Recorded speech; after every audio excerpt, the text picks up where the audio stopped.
Good evening and welcome. Thank you for joining us for the third session of our four-part Keeping Safe Parenting series. My name is Shira Berkowitz, and I'm the Director of School-Based Programs and a Teen Therapist at Madrigos Midwest. This series is a three-way partnership between Madrigos Midwest, a Chicago organization focused on the well-being and mental health of teens and young adults, Nefesh Chicago is a professional organization and venue for Orthodox mental health professionals who serve our community, while the Associated Talmud Torahs is the central agency for the Jewish day schools of Chicago, working to build stronger schools and healthy families. Madrigos Midwest thanks Nefesh and ATT for coming together to plan and sponsor the series with us to accomplish our goal of providing families with insights and skills to build safety and resiliency. Tonight's program is titled Keeping Ourselves and Our Children Safe, Substance Abuse in the Orthodox Community, and our presenters are Lianne and Etiel Forman. The Formans are the proud parents of 5 children, including their daughter Alana, currently in recovery from addiction. Lianne, a corporate and employment lawyer by training, is the Executive Director of Communities Confronting Substance Abuse, or CCSA. Etiel serves as the Executive Vice President and General Counsel of Duff & Phelps, a global financial advisory firm. Through their family struggles, they founded CCSA to create greater community awareness and education about substance abuse and addiction in the Jewish community. CCSA is dedicated to fostering greater communal support and understanding of these issues through various initiatives, including community events, enhancing resources for sufferers and their families, and facilitating evidence-based educational programming for students and parents. Feel free to post questions on the chat box to the group or to me personally, and we will address them after the presentation. Without further ado, I'd like to invite Lianne and Etiel to the screen. Hi, good evening, everyone, and thank you to the organizers of this webinar for having us. We're delighted to be here. I'd like to start off tonight by sharing a little bit of our journey with you, because I do think it's instructive. And for us, our journey into the world of substance misuse and addiction began in August of 2008. It was the end of a long summer, and Lianne and I decided to take advantage of a quiet evening and go out for dinner. When we came back, we found our then 13-year-old daughter drunk. She was just a few days away from starting high school. Those of you with children of that age know how anxiety provoking that time can be. And the way she tells it, she was very nervous. She was very anxious. She didn't know, how she was going to fit in. And she had seen on, various movies and TV shows that the way that people relax when they're anxious is they take a drink. We didn't have a lot of alcohol in the house, but there certainly was wine. There was a bottle of something that I had gotten as a holiday gift from someone at work, and she found it, and she poured herself a nice tall glass and got herself good and drunk. We, didn't quite know what to do, but we decided it would be a good idea to, address this issue. We took her to therapists, tried to get to the root of the issue, and honestly, we kind of chalked it up to experimentation on the part of a preteen who was feeling very anxious. As Ilana progressed throughout high school, there certainly was some experimentation with marijuana and alcohol, and these are things we found out after the fact. We certainly did notice that she was hanging out with certain friends that we kind of looked at and said, gee, these aren't the types of friends we're used to her having. But again, she always pitched herself as someone who wanted to befriend the underdog, people who didn't make friends. And, she had answers and explanations for everything. But she was certainly with those friends progressing and experimenting with alcohol and marijuana. What we didn't realize is that through that experimentation, her brain chemistry was already changing, and she was getting drawn into the insidious disease of addiction. She got through high school just fine. In fact, she thrived in high school. She was an honor student. She was the captain of the school soccer team. She founded the school's chess team. She was, by all accounts, a model student, no behavior issues, nothing like that. And so we kind of figured, okay, she'll straighten herself out. And you know, we honestly didn't think much of it. She went off to college, and there, certainly she was exposed to a much larger variety of substances, and particularly more harmful and dangerous substances, which began to negatively impact her life. And a real turning point for us came on Ilana's birthday.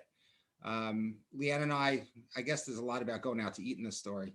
Lianne and I took Ilana out to one of her favorite restaurants for dinner for her birthday. She met us there. And at the birthday dinner, she confided with us and said, Ima, Abba, I have a problem with drugs. It was a bit of an out-of-body experience for us. This was not the kind of thing that we ever thought would happen to us. This is not something we thought could happen to us. There was nothing in Ilana's history that suggested that she would be a candidate for being susceptible to addiction and substance abuse. We didn't know about that disease at the time. We thought it only, you know, afflicted people. Well, we didn't know what we didn't know. We just didn't know. And we kind of, through the haze of trying to deal with this situation, professed our support for her. We said, we'll get you help. You know, let's try and address this. And she quickly retrenched within a day and said, no, I got this. I'll figure this out. Well, she couldn't figure it out. And over the course of the next couple of months, basically stopped going to classes, was, you know, failing out of school. This one-time honor student who, until, you know, through her first year and a half of college, had pretty much a 4.0 GPA, started failing out of her classes, not showing up. And it finally got to the point where we had to say to Ilana, we can no longer pay for your apartment. We can no longer pay your tuition. We can no longer support you continuing in school because you're not making healthy decisions. It was a very challenging situation as a parent. And thank God, to Ilana's credit, she stepped up and she said, no, I need help. I need you to help me. I need to do something about this. And so we set out trying to find a place for her to go to start dealing with her addiction. We found a therapist got her an appointment on a Friday afternoon to do an intake and kind of get a sense as to the places that might be right for her. And we basically told her, we said, look, just wherever they tell you to go and let us know. This has to come from you. That Motzei Shabbos, actually, I'm sorry. Yeah, it was actually that Friday afternoon. Lianne had just was about to light candles, and she called and said, well, they're giving me, you know, two possibilities. One is a place in Pennsylvania, one's a place in Florida. We said, all right, well, whatever they think makes the most sense, just go. You need to go. And then we got a call Motzei Shabbos from her on the tarmac, on the plane, on her way to Florida. Rehab for Ilana was not a straight line. In fact, rehab for most people who suffer from addiction is not a straight line. There were lots of ups and downs, and in particular, one story stands out from her time going in and out of rehab, and that is in one rehab center, she and a friend that she had met there decided to leave the facility. This friend convinced Ilana to leave the facility against medical advice. And they did. And for 3 days, they disappeared. We didn't know where they were. We didn't know where Ilana was. She wasn't answering her phone. Turns out she had lost her phone. We couldn't get in touch with her. We had no idea whether the next call was going to come from the police, the morgue, or her. And the only way we knew she was alive after those 3 days was that we got a call from another rehab facility checking our insurance coverage because she wanted to check herself in there. But thank God, due to Ilana's real strength of character and real commitment to her recovery, she got herself on track. Throughout this whole process, Lianne and I felt very alone and isolated. There was no one for us to discuss this issue with. We'd never heard anyone speak about this issue in our community. In fact, there was one Sunday morning we were in, again, I guess food. We were in a Dunkin' Donuts, kosher Dunkin' Donuts locally, and our shul rabbi happened to be online in front of us, and he knew what was going on, and he asked us. He said, "What's going on with Ilana?" And Lianne, we're prone to sarcasm every once in a while. And Lianne turned to him and said, "Rabbi, if you only knew, we must be the only people in all of Teaneck, New Jersey, that are going through this issue." And he kind of laughed and said, "If you only knew." That's really what triggered in our minds that there was something going on here that was causing people like us suffering through this with a loved one to be alone and isolated. And that really laid the seeds of CCSA, which we'll talk about a little bit later. But what we had to do was really reorient our view and stereotype to what an addict was. I mean, in our minds, an addict was somebody who lived under the overpass with a needle sticking out of their arms. We didn't realize, and we now know, it's a disease. It's a disease of the brain. It's a disease like any other mental illness. Nobody wakes up in the morning thinking, "Yeah, I want to be an addict." It's not a moral, failing. It's not a decision. It's a disease, and it's a disease that does not discriminate. It doesn't discriminate on the basis of age. Doesn't discriminate on the basis of socioeconomic status. Doesn't discriminate on the basis of religion. It's a disease that impacts so many people. And so, with that, I'm going to turn over to Lianne to talk a little bit more about how this disease really impacted our family, because the other thing we learned was that addiction really is a family disease. Yeah, that's something that was made clear to us from the beginning. When Ilana went into treatment, we were kind of left spinning our wheels, as Etiel said. We looked around for resources, we looked around for support. And yes, I was sarcastic with my rabbi, and I did say, you'd think that we were the only people in the world that, in the neighborhood that suffer from this. And we went to some groups like Naranon, which is Narcotics Anonymous, the family version of it. We tried to find resources on addiction. What should the family do? We had no precedent for this whatsoever. When Ilana admitted she was having issues, but before she went into treatment, we had that gap of a couple of months where we were telling her that we weren't going to support her unhealthy decisions any longer. We couldn't financially support her staying in school. Her tuition was going to end at the end of the semester. Her lease was going to end at the end of the semester. And we were terrified. We were hoping to force her hand that she would go into treatment, but obviously the alternative could have happened and she could have ended up on the streets or worse. So it was a really harrowing time, probably as harrowing as the 3 days that she disappeared on the streets of Florida between treatment centers. But we had to tell my parents, Etiel's parents, and we had to tell her siblings. She's one of 5 kids. She has 3 younger siblings. And when we told her we could no longer financially support her, we realized the little that we knew about addiction, she could try to get money from someone else. And we didn't want to keep it a secret anyway from our family, but we really weren't sure how to broach the subject. We ended up calling, each set of grandparents and saying, look, Ilana might call you. She might make up some heart-wrenching story why she needs money. It never happened, by the way, but, we were preparing them. We told them what was going on. We told them that we hope she's getting help. We're trying to get her to get help, but it's unfortunately not something that's in our control. And then we had to talk to our kids individually and tell them what was going on. And again, we're just learning what this disease is. We're just trying to reframe in our minds what our stereotype was all along all those years. And now we have to go and explain this to our kids.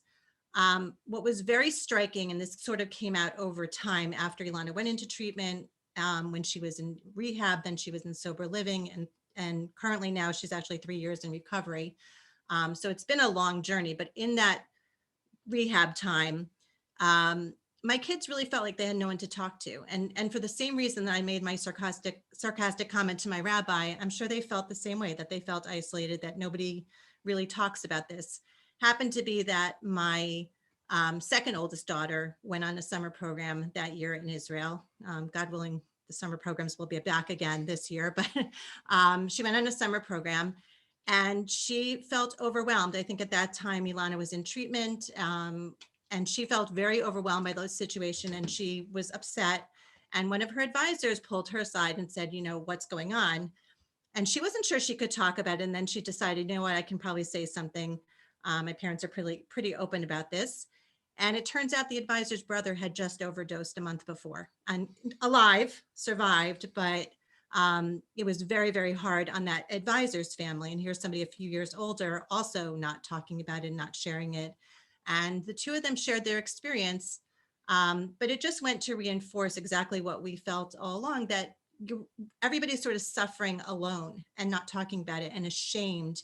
And the disease of addiction, unfortunately, is very stigmatized. I think most mental health conditions have some stigma associated with them, but I think addiction to substances is even more shameful. And that's something that we're working to try to eliminate, because there are a lot of people out there, and this will come out as we tell more of our story. There are a lot of people out there who have come forward over the years, and not just about their children, about their spouses, about their parents, siblings, some tragic stories, some good stories that people are in recovery, but it affects many, many people. And what we always say is you never know if it's going to affect someone in your family or yourself. And that's why we all need to be aware of the ramifications of this. So I want to pick up on something Lianne said and talk about stigma a little bit. We throw that word around a fair amount. And there are three questions I want to pose about stigma. Number one, why does stigma matter? Number two, why is there stigma, or we believe a disproportionate amount of stigma in the Jewish community around issues like substance misuse and addiction? And then three, what can we do about it? So in terms of addressing why stigma matters, I want to talk to you about a study I came across that took place in 2018, research conducted by Dr. Marco Venero. And he was studying rats. And what he did was he gave rats an option between pulling a lever, one lever that would release to them drugs, particularly opioids or amphetamines, and the second lever, which would open a door that would allow them to socialize with another rat. Okay. What he found, remarkably, was that over 90% of the time, the rat would choose the door, the lever that would open the door to socialize with the other rat, even if they were already addicted to the drugs and would suffer withdrawal as a result of not getting additional amphetamines or opioids.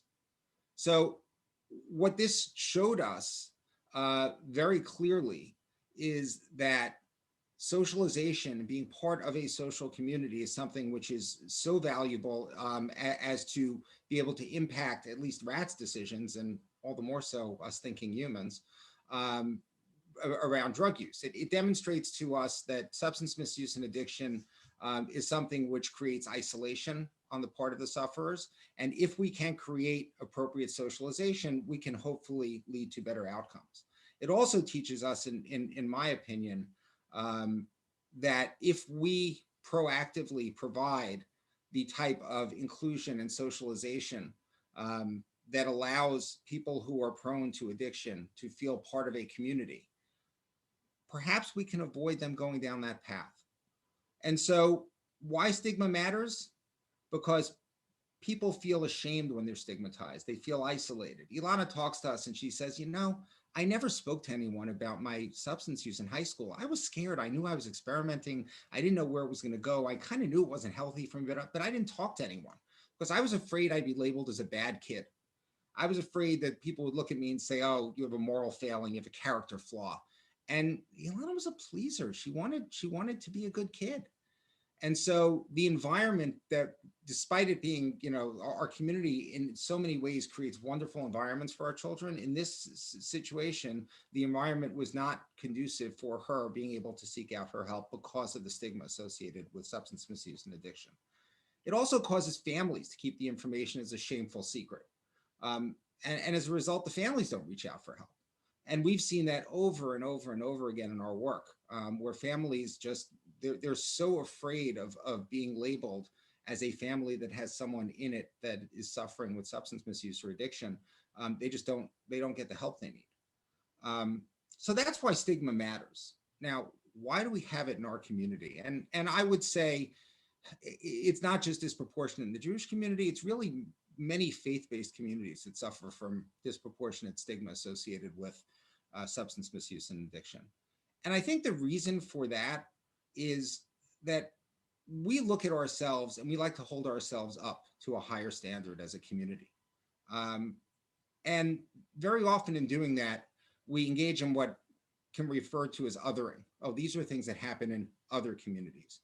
And so at its core, what it really is ignorance. Because what we feel is, you know, these things that are happening, addiction and substance abuse, these must be bad things. And therefore, they can't happen in our community because we hold ourselves up to a higher standard, because we expect more of ourselves. But at the end of the day, what we don't realize, or what our community is first coming to grips with and starting to realize, is it's not a moral failing, it's a disease, and it's a disease that attacks our community in the same ways it attacks others. So at its core, sadly, the stigma that we suffer from is kind of similar to the stigma that cancer had in our community 20, 30 years ago, that other mental health issues have had in our community over the years. It's really born out of ignorance. So what can we do about it? The first thing are nights like tonight, educating ourselves and making sure that we as a community understand what the disease of addiction truly is. And more importantly than that, really just being sensitive to the fact that this is out there. Almost certainly people you know are suffering from addiction. You just might not know who they are. And so keeping that in your mind and making sure that we have sensitivity towards the issue, trying to embrace people who might be suffering, who we might know are suffering, creating an environment where people feel comfortable to reach out for help about anything, and not whispering the names of any illnesses, but really creating an open environment where families and sufferers can reach out for help. If we can do that in our community, and we have done that through amazing organizations. Think about what High Lifeline has done around childhood cancer. If we can do that in our community, we can improve outcomes for people who are suffering. So in 2018, when Ilana was about a year into recovery and fairly stable and doing well down in Florida, we started talking about this. Really, it came out of a conversation coming home from shul one day. My then 20-year-old son was overhearing our conversation. Somebody in shul had asked, "Oh, where's Ilana? What's she up to? Is she married? What's going on with her?" And, you know, I'm sure everybody's had those embarrassing moments where your kid might not be doing exactly what the, you know, quote unquote plan is. And we came up with some vague answer, was in front of other people, and not that we were going to go blurt it out, you know, she's in rehab or she's, you know, in sober living. We said, you know, she's finding herself, you know, she took a break from college, she's 2 years in, you know, maybe she'll go back to school, whatever. We just kind of got through that conversation. And on the way home, I was sort of lamenting to Etiel, you know, why can't we just, like, what, I hate that trying to find something to say. It sounds so awkward, it sounds so fake. And my 20-year-old son turned to me and said, "I just tell people she's in rehab when they ask." And I said, "Okay, that's great, but she's not currently in rehab, she's in sober living." And he goes, "Oh, okay, well then I'll just tell people she was in rehab." And that kind of, you know, both our rabbis comment right around the same time of it definitely affecting other people in our community that he knew of. And my son's kind of offhand comment about, why can't you just be open about this? And why can't we just say it? You know, that brought us to where we are today. We decided to have an awareness event. We live in Teaneck, New Jersey. We put together an event in April 2018. We brought together speakers, including my husband. I didn't speak. I didn't think I was going to be capable of speaking that night. As it was, he couldn't maintain eye contact with me because I was like crying in the front row. And we had different people speak, and you know, Etiel stood up and told our story. The person next to me said, "Turn around." I said, "Why?" And he said, "There are a lot of people behind us." And I said, and this was in a high school, you know, auditorium. I think we thought maybe we'd get 100 people. I think we set up for 400, something like that. You know, we put out all the chairs that they had. I didn't turn around because I was embarrassed. I was in the first row and I didn't want to turn around. It turned out there were 700 people there that night. There were people who couldn't get into the building. They said it's the first time there was traffic getting to the school. There were people in the hallways. There were people down the stairwells. They were bringing in chairs from everybody. It was standing room only. The week prior to that, when we went to the local Jewish newspaper here to talk about the event, 2 Jewish newspapers and 1 secular newspaper carried it, and they all made it their front page story. And from that moment on, it wasn't even the event, from the week before, everywhere I went, soccer games for my daughter, you know, amazing savings, the supermarket, parking lots, you name it, wherever I went, people, restaurant, there was a restaurant, people came up and said, you know, me too, me too, me too. Somebody chased us down the street one Shabbos, we were taking a walk, and said, you know, my brother is in recovery from addiction. Another person told me their brother overdosed. So, you know, again, it was that reinforcement that we knew it existed, and all of a sudden we opened this Pandora's box. The night of the event started with a woman coming up to us in tears, literally crying hysterically, couldn't get a word out edgewise. I didn't even know who she was. The person who was introducing her, you know, said, this is so-and-so. And then we kind of waited awkwardly. And she said, I'm so sorry. My son died 4 years ago of an overdose. And I can't thank you enough for doing this. You have no idea what this means to me. And that's how our evening started. Our evening ended with somebody coming up to us who we've known for a very long time. They didn't know anything about Ilana, and we in turn didn't know anything about their son. And we ended up telling each other, well, we told our story to 700 people, but they ended up telling the story to us that evening. And again, we knew this person for over a decade, and we had no clue whatsoever. So we knew this was not a one and done. We weren't going to just have this event and then, you know, that's it, drop it. We decided, you know, we're going to go forward. We're going to form an organization. We've filed, you know, a 501c3, made this charitable organization. And one of the things we do is we go into schools, we talk to students and we talk to parents, and we educate them about addiction. For students, we talk about substances, what they do to the brain and body. For parents, we talk about communication, which I'm going to get into right now. And I'm going to give you a little taste of what we do in our parent presentations, but also because it's informative for you.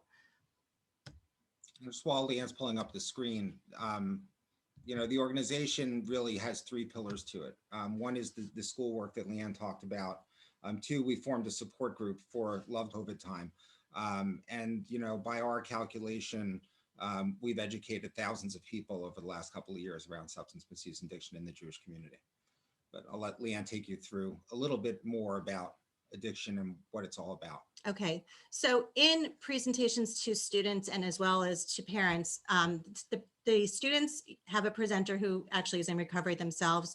Ilana happens to work with us. She happens to be a phenomenal presenter. She's very real, very relatable, and she goes into schools and she talks about this cycle. So while she's presenting the scientific, factual information about the disease of addiction, she will infuse it with her own personal journey. In this particular case, she will talk about, you know, the first time I took something, and I felt good. It gave me this good effect. And then, you know, I took it again, and now you start building up tolerance where your body gets used to it, your brain gets used to it. And then it goes through the cycle to replace natural dopamine, where only the substance really can affect you in that positive way. And your natural dopamine has been replaced. When she talks about it, that it was a battle between her brain and her heart at that point. And we're talking in the college years where she was really, you know, in full on addiction after that long period of time. And she says, my heart, I wanted to stop. I tried, I kept on trying, and my brain just couldn't. My brain was so addicted to the substance and so reliant on it at that point to feel normal. That's how addiction happens. There are different types of addiction. Nicotine happens to be one of the most highly addictive substances out there. Vapes, just so parents know, 99% of the vapes out there have nicotine in them. There's no such thing as water vapor. There's no such thing as just flavoring. The Juul pod, when you inhale or vape one Juul pod, that's worth 20 cigarettes worth of nicotine, so a pack of cigarettes.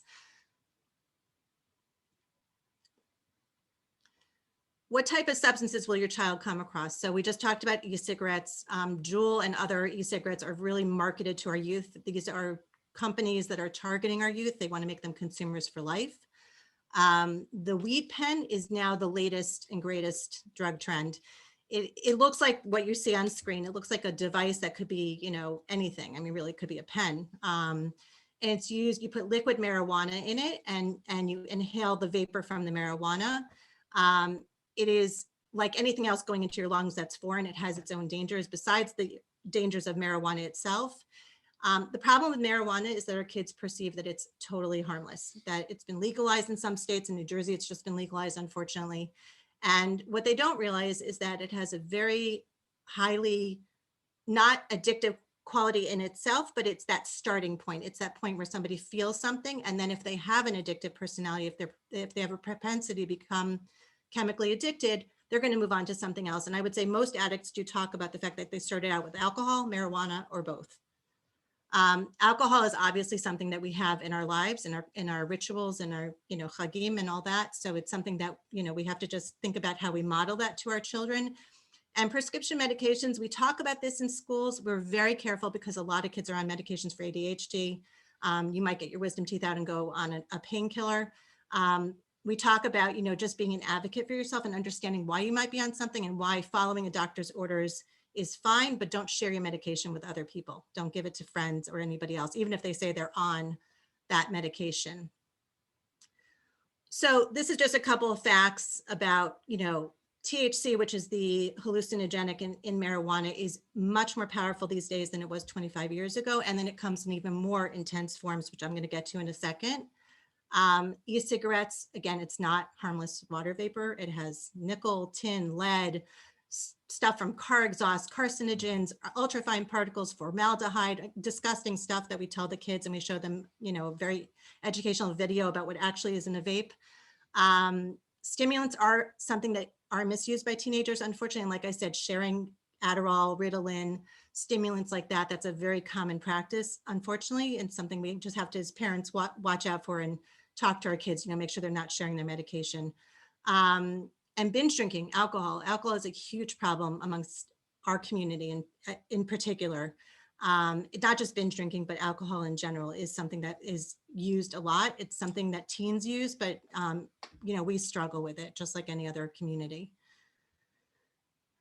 The other thing we really talk about is early onset of use and why postponing use, meaning they'll say, oh, my parents drink, or, oh, my brother smokes marijuana, or, oh, I see people vaping all the time. What's the big deal? We talk about the long-term risks. If you repeatedly use marijuana, it can lead to addiction.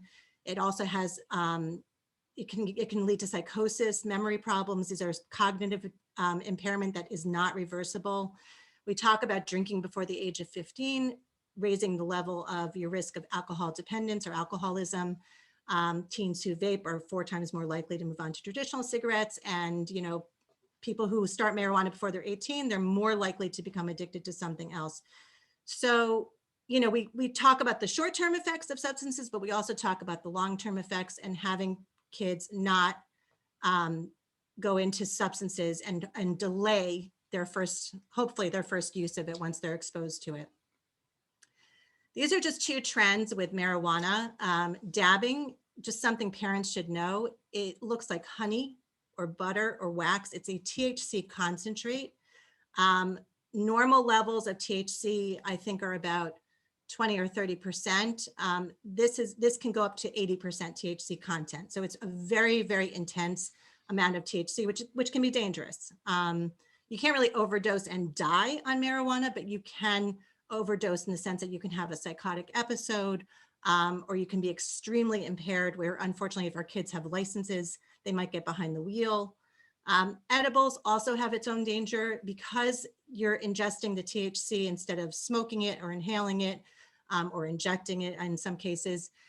You can end up eating a lot more than you think because you're not feeling the effects of it. So you think, oh, I'm not high, I'm not getting high. I must, then I'll have another brownie, I'll have another cookie, I'll have another gummy.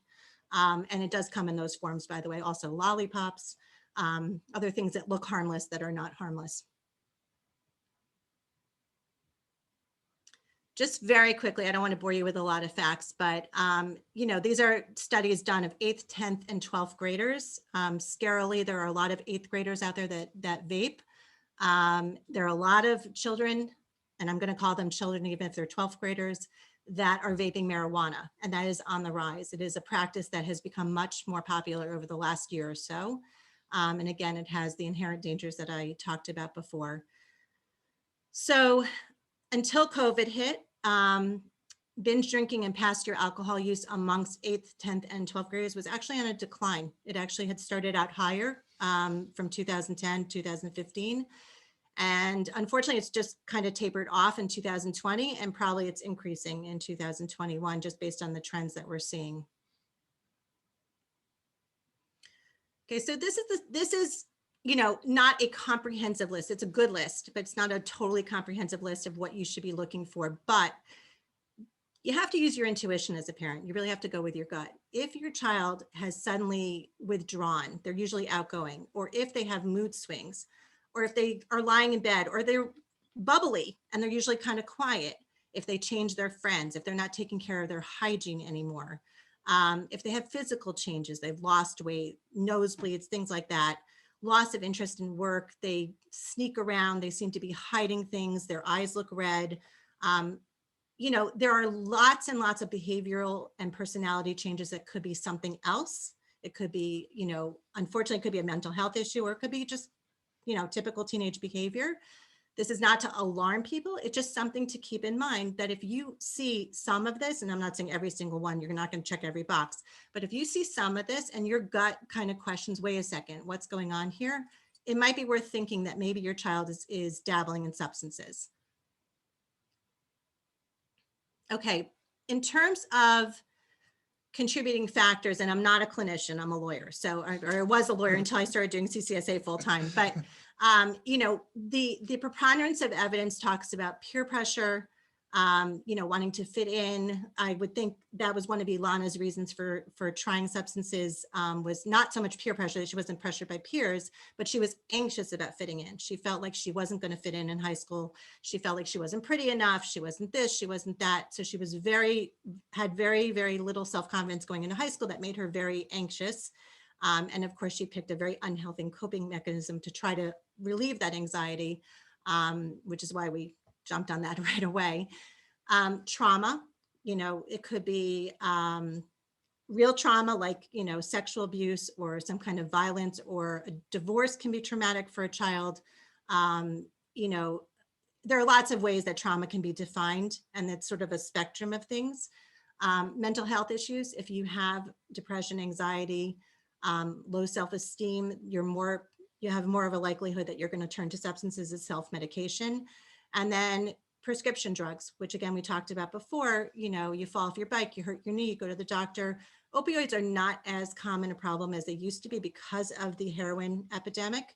And doctors really being scrutinized about how much they prescribed and who they prescribed to, but it is something just to be aware of as a parent. So what can you do? Despite what we think, we are still an influence on our kids. And even if they're moving into high school and they're naturally separating from us or hanging out with their friends more, they seem to not care what we think. And we have 5 kids, not I. We have 5 kids, and they're all very different from each other. And some of them share stuff with us and some of them don't. And some of them were very difficult teenagers and some of them weren't. But all of them rely on us. And, the studies all show that a good, healthy, nurturing relationship between parent and child leads to better decisions about using substances. And especially if you are there kind of involved in their life, not in a creepy, spying on them way, but interested. You want to know who their friends are, want to know who they're hanging out with. Again, you might be hitting a brick wall. I know with at least one of my children, that is something that if I ask what's going on, I don't really get much of an answer. But you're showing that you care. So, choose a good time to talk, keep an open mind, ask open-ended questions, not, yes or no, but like things that they can fill in and talk about. Try to sit back and listen without judgment, let them talk as much as possible. You can talk about how you feel. You can say, I really am nervous about you using substances. I really don't like the idea of you drinking alcohol. You're underage. There are dangers to it. You have to offer empathy and support. And the most important thing is staying calm. And this is a mnemonic that we really like to use. If you are too upset, leave the situation, come back to it another time. This is not a one-time conversation. This is really an organic, ongoing process where you're getting involved in your child's life.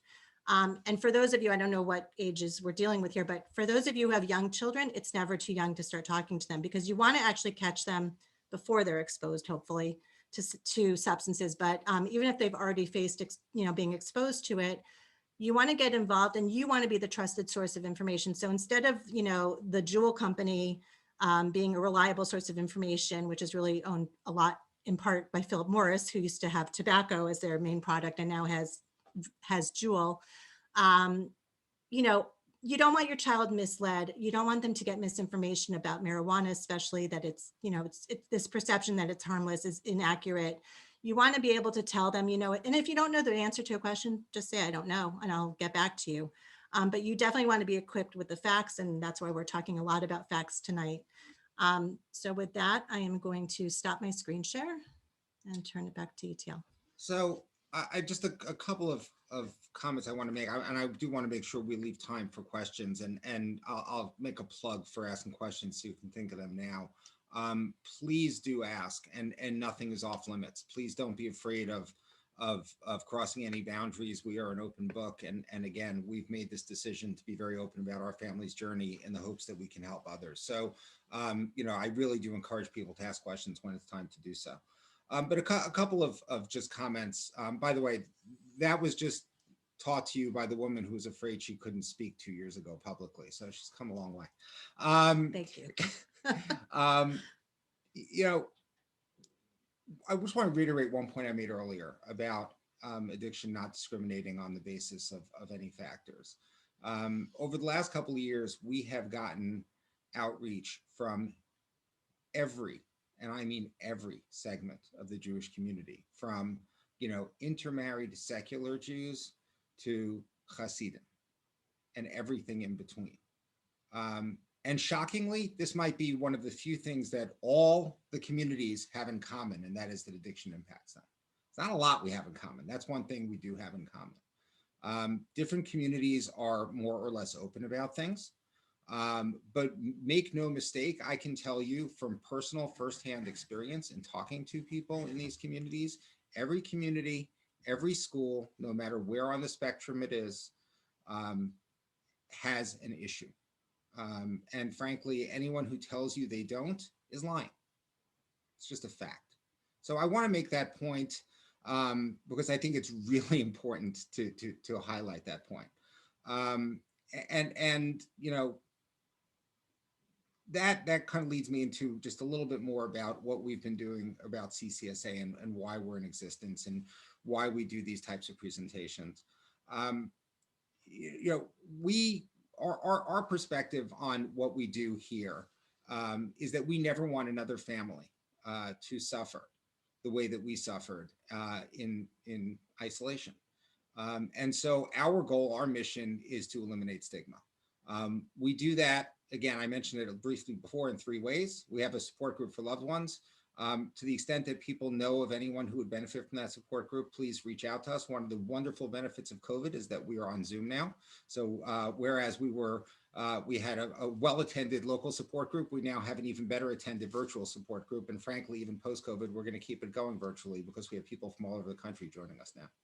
So that's number one. Number two, the presentations in the schools that Lianne spoke so much about. We've been in over 20 schools. 25. So 25, I'm losing track, over 25 schools. And really our goal is to get into every yeshiva, middle school and high school in the country. There's no reason, North America, why leave Canada out? I say middle school because we do see these issues beginning as early as 6th, 7th grade. That is when, you know, talking to them at that age is already late. And we'd love to see parents having those first discussions with kids even earlier. And then again, these educational programs that we run, just referencing one we ran a couple of weeks ago on a Sunday morning, was around alcohol and Jewish religion. Obviously, we actually did on Rosh Chodesh. I guess it was the Sunday before Rosh Chodesh Adar. With Purim coming up, talking about, you know, ritual and some of the conflict between, you know, perhaps ritual and how to be sensitive to alcoholism. So that's who we are. That's what we do. Just to before we turn it over for questions, Lianne mentioned it, but I just want to mention it again. It is a pleasure to be having these conversations with Ilana doing well. She is 3 years. She just celebrated her 3rd soberversary, as she calls it, just this week, which is very exciting. And we couldn't be more proud of her. I can't begin to tell you the struggle that she goes through every day because I don't understand it, to be honest, because I'm not an addict, I'm not an alcoholic. But she has to make a decision every day when she wakes up not to use drugs and not to drink. And the strength of character that she shows in her recovery is awe-inspiring. And she finished college and she's actually in graduate school now. Yes. So, and a certified peer counselor in recovery. So she's Thank come a God. long way. We are truly thankful to Hashem and thankful, that we can have this discussion against what so far is a good outcome. With that, Shira, we'd be happy to answer any and all questions that anyone has, or address anything else that people want us to address. Okay, great. Wow. Thank you so much for being willing to share your story. I've heard you tell it over a number of times now, and actually I mentioned I read it in Mishpacha a couple weeks ago, and I get emotional and blown away every single time that I hear it and read it again. And I want to thank you on behalf of all three of our organizations and the whole community for sharing and giving of yourselves in this way to the Chicago community. We have a couple of questions here that are coming in. The first one starts with, "You are amazing," just so you know. Thank you. The attendees. Okay, this is a tough one. How do you talk to kids if there's a spouse who has an addiction and you don't want the kids to think it's okay? No, Yeah, that is a tough one. It's a heart-wrenching. Sorry, I picked the hardest one first. No, That's that's okay. that's fine. Okay. Look, the approach that we take across all age groups is to be open and honest and real. And so, there's a young man we interacted with whose mother suffered from addiction, and it was very important to make sure that he and his siblings understood that what mommy is dealing with is a disease. She doesn't want to be like this, but she's suffering from a disease, and we have to be compassionate. It doesn't mean we're condoning the behavior. It doesn't mean that she doesn't have to do everything she can to get better, and we have to be there to try and help her in whatever way we can. But that she's suffering from a disease. And the approach we always take is to be open, honest, and real with family members. Yeah, I'm just going to jump in. I actually, a couple years ago, was asked to speak to the YU Rebbitzins conference. And I was on a panel with David Pelkovitz and a couple other people. And, the question was asked by the Rebbitzins, how do you treat people in the community? How should we treat people in the community as Rebbitzins of communities with addiction? And I turned around and I said, how do you treat a family who's dealing with cancer? Like, and not in a degrading way. I sound like very patronizing there, not in a patronizing way, but I just kind of tried to give them parity. And I tried to give them, there are some people who are very private about cancer and they don't want to talk about it and they don't want to be out there because that's just not who they are. They're private people. Doesn't mean they're ashamed. People might not want to talk about addiction either. Unfortunately, that usually comes with shame. But just if you're going to do carpools, meals, if you're going to help out, if you're just going to be there as a shoulder to cry on or, offer support, it's kind of the same way that if you can reframe it in your mind, that this is a disease like any other disease, and how would you treat it with your children? Again, you're not looking to throw your spouse under the bus, and I get that, but if you look at it as something that they're suffering from and it's not a choice, that it's an illness, that maybe they're not ready to get help and maybe they don't want help right now, or they don't even recognize it's an issue. But if you can reframe it, I think that's one step towards being able to communicate it in a way that comes from your heart. Okay, thank you. We have more questions coming in. At what age, as in how young, would you start talking to your children about substances, and what would you say to that age group? So national statistics talk about children as young as 12 or 13 already abusing substances, which means they started using them even earlier. I know for a fact in some very yeshivish communities, kids in 6th, 7th, and 8th grade are vaping. So that's already an exposure to nicotine. The people that we have speaking on our behalf in the student programs, they're all in recovery. They're all several years in recovery. When they tell their stories very often starts 11 years old, vary from family, at the kiddush table. Another starts with the first bar mitzvah they went to, and there was alcohol at the bar mitzvah, and they were able to sneak some. Ilana's story also started 13, 14 years old, where, she knew there was alcohol in the house, and it seemed the answer to her problems for, her anxiety over high school. And those stories go on and on and on of that first use being much younger than we parents would like to think happens in our own families and, you know, to our kids. I don't think it's ever too early. I'm not a clinician. And again, I'm going to give that disclaimer because I don't know, you know, what clinicians recommend in terms of, do you start at 4 years old or do you start at 7 years old? But I think that, you know, you're trying to head it off at the pass before they're exposed. And if you know, chances are in middle school and maybe even earlier, they're going to be exposed to substances, then talking to them before that, even on simple terms, like you're not necessarily going into the deep, dark, you know, world of substances, but just talking in very simple terms about there are things out there. Don't put something in your body without knowing what it is. We talk a lot with the students, with the children. I don't want to call them students anymore. We talk a lot with our children about being informed and making informed decisions, that you need to know what you're getting into if you're going to make that choice to use something, and hopefully they won't, but to understand what they're doing. Yeah, and the only thing I'll add is, more important than the conversation's critical, but more important is how you behave. Our kids are very attuned to what we do. And so, you know, be really cognizant if you know, Lianne and I both consume alcohol in moderation from time to time. We enjoy a nice glass of wine from time to time. But we've learned that, you know, if you ooh and ah about a $200 bottle of whiskey, your kids are going to notice that. They're going to say, oh, this must be something really good. You're making a big deal about this.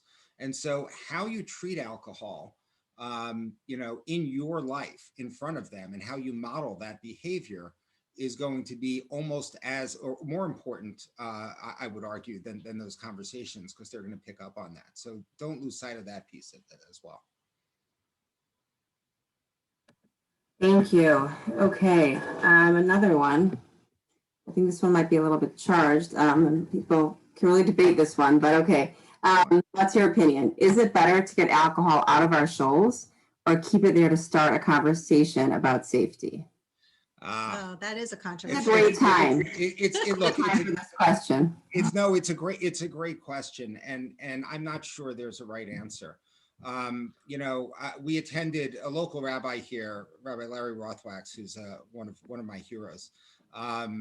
Did a series of conversations about, you know, interesting topics, which he labeled, you know, let's talk in shul, which was kind of funny.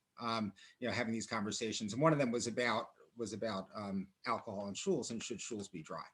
And it's interesting because some of the arguments, and he didn't have an answer, and there was really no conclusion, but, you know, the arguments in favor of keeping alcohol out of shuls are, why would we want to expose our children, and there could be alcoholics in shul, and are we really showing lack of sensitivity? And somebody actually very appropriately said, well, why do we let kids into shul? What about people who suffer from infertility? Aren't we triggering them by allowing kids to come into shul? And so, to a certain extent, I think shul, you know, communities have to make their own decision. There are a few things that, in my opinion, must be in place in every shul. Number one, the alcohol needs to be controlled by adults who are responsible. If there's alcohol sitting out that a kid can get to, that's not acceptable in any shul anywhere. Okay, so shuls that serve alcohol and don't very carefully dole it out, making sure that, number one, no kids are getting to it, and number two, that nobody is being served too much alcohol, that's not acceptable anywhere. And I'll go out on a limb and say that. Beyond that, if you're going to responsibly serve alcohol, that's a decision a community needs to make based on its own sensitivities. I think that the conversation is important. I don't think you need to have alcohol in the shuls to have the conversation, but the conversation is more important than the decision that's made. I think that how we portray this, how we show this to our kids, you know, and it may depend. I mean, if the shul's the kind of shul where people are just can't help themselves, and if there's a bottle of alcohol there, people are just going to, you know, become inebriated and act like fools, then maybe that shul should stop. But I think it has to be a decision that's made by each individual community based on you know, the specific circumstances within that community. Okay, I have one more here. Let's do one more that just came in. How do you know when it's too late and I need to go to rehab? We know our son is addicted and loves weed, but does want to stop. We know what's going on. We have sent him to therapy, but we feel it's not helping with the addiction to needing to smoke. What's the best solution to help him stop before getting to the stage that he needs rehab? So In our minds, rehab is really a last resort, not a first, answer. You definitely have to consult with professionals in addiction. If you need help talking to somebody, we'll put you in touch with somebody. We've done that for many, many, many people. To talk about what the options are. I skipped this slide because it goes on my slideshow there, but there are outpatient options. There are, facilities that have programming. Yeah, I mean, if they're not really functioning, and marijuana is the first and the last thing they do, every day, they get up and they smoke and before they go to bed, they smoke and they're not really functioning. And especially if your son is saying he wants to stop, he's obviously acknowledging that he's being pulled in a direction by this chemical substance that he doesn't want to go anymore. And he can't help it. So there's definitely help out there. I wouldn't jump to rehab. It may be the answer in the end, but I wouldn't jump to it as your first answer. Yeah, the spectrum of treatment options from just, outpatient therapy all the way through, intensive outpatient programs that are specifically designed for adolescents or young adults who are suffering from cannabis use disorder, all the way up to, in the worst cases, perhaps more severe treatment. But look, I feel for the person asking the question, I feel for you because adolescents can smoke an awful lot of weed and still, believe they're functioning fine. And the biggest concern or the biggest challenge is when they don't want the help. Because at that point, you almost have to, you can try to talk to them, you can try and educate them, you can try and work with them, but until they're ready to, invest in their own recovery, it's extraordinarily difficult when you're dealing with an adolescent or a young adult to get them to stop. And our kids are incredibly resourceful. They will find ways. Shutting off their supply just doesn't work. They find ways to get more. So it's a real challenge. In the old days, they used to talk about people having to hit quote unquote rock bottom before they're ready to recover. I don't think that's necessarily the case, but I understand why people would say that, because very often the addict doesn't want to invest in their own recovery if they think they're functioning, even though to us they may look like they're not. So yeah, unfortunately there's no great answer there. Thank you. We're going to do one more. It's almost 9:00. One more just came in. Okay. You mentioned how kids are vaping in 6th, 7th, and 8th grade. How can we assure that our son that's about to go off to yeshiva not pick up in the habit of smoking? I hear all the time that the smoking began in yeshiva high school. Before you answer that, I'm just going to quickly say, because I know Lianne, you and I spoke about this, but for everyone living in Chicago, Madrigos also does have an education piece that most of the schools implement, and we do speak about substances both in the elementary school and in the high school. So find out if your school has a Steps to Healthy Living program, whether in the Darachenu, the more yeshivish version, or the RPath SCL, the more standard curriculum. But make sure that your school has that program for your children, and they will be hearing and they will be getting the prevention curriculum. But I want to hear more from Lianne, Etiel as well.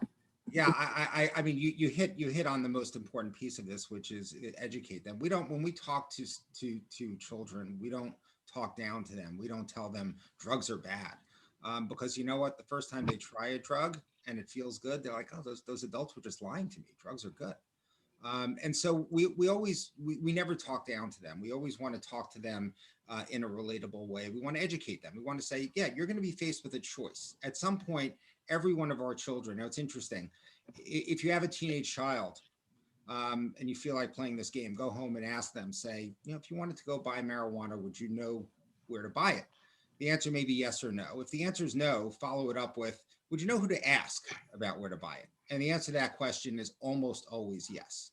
Okay, so our kids, our kids are being exposed to these substances. And so what we like to do is educate kids and say, look, before the first time that you're going to put this substance in your body, you need to understand what the pros and cons are so you can make an educated decision. I mean, our children's brains don't fully develop until the age of 25. The frontal cortex doesn't fully develop. Their decision making is they're more impulsive than we are, but they still have the ability to understand consequences somewhat. Okay, and so you know, my view is you need to educate them and make sure they understand what they might face and to be ready with some refusal skills. We talk a lot about that. Yeah, I was just going to say that, you know, because they're making decisions on impulse, what we tell the kids is you're like a car that has an accelerator, but your brakes are not functional yet. Doesn't mean you can't make a decision. We don't talk down to them, like Etiel said. Doesn't mean you can't make a responsible decision, but in the moment, in a pressured moment when it's emotional, either a peer pressure situation or something else, you might make an impulsive decision, and you might not be able to stop yourself. A couple of things: role play with your kids, come up with strategies. What can they say?